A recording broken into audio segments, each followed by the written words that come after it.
नागालैंड के मोन जिले में कथित तौर पर सुरक्षा बलों की गोली से 12 ग्रामीणों की मौत का मामला सामने आया।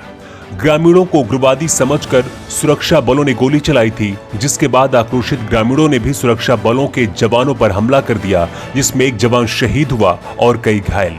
लेकिन सवाल यह है कि आखिर इतनी बड़ी घटना के पीछे की वजह क्या है? सुरक्षा बलों ने किन उग्रवादियों पर कार्रवाई करने के लिए घेराबंदी की थी? 7 साल बाद फिर क्यों नागालैंड में हिंसा की आग भड़कने लगी?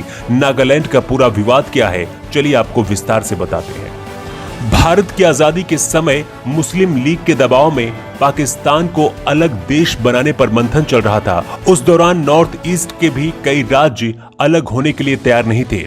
तब सरदार वल्लभ भाई पटेल और पंडित जवाहरलाल नेहरू ने इनको समझाने की कवायद शुरू की। ज्यादातर राज्य तो मान गए, लेकिन नागा नेशनल काउंसिल भारत में शामिल होने के लिए तैयार नहीं हो रहा था। एमएनसी का गठन 1946 में नागा नेता अंगामी जापू फिजो ने किया था। वे नागालैंड को अलग देश का दर्जा दिलाने की मांग कर रहे थे। तब पंडित जवाहरलाल नेहरू ने नागा इलाके को असम का हिस्सा बताते हुए इनकी मांगों को खारिज कर दिया था। इसके बाद 1956 में उन्होंने भारत सरकार को चुनौती देते हुए नागा फेडरेशन गवर्नमेंट यानी कि एनएफजी का गठन किया। अंगामी ने हथियारों से लैस नागा फेडरेशन आर्मी का भी गठन किया था। इस आर्मी के जरिए आतंकी घटनाओं को अंजाम दिया जाने लगा। इसके बाद आता है साल 1964, जब यहां पहली बार चुनाव कराए गए। लेकिन अलग राज्य बनने के बावजूद नागालैंड में उग्रवादी गतिविधियों पर रोक नहीं लग पाई।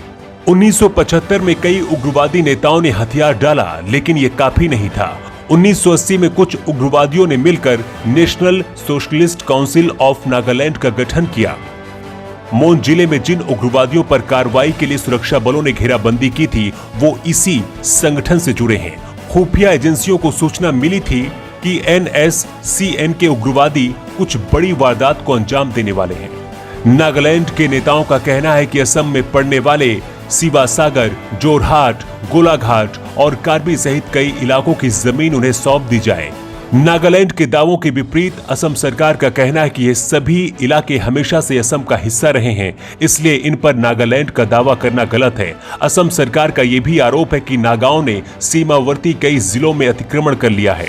इस गुट के साथ कई बार केंद्र और राज्य सरकार समझौता भी कर चुकी है। 2014 में भी समझौता हुआ था, लेकिन इसका फायदा होता दिख नहीं रहा और समय समय पर ये उग्रवादी गतिविधियों को अंजाम देते रहते हैं।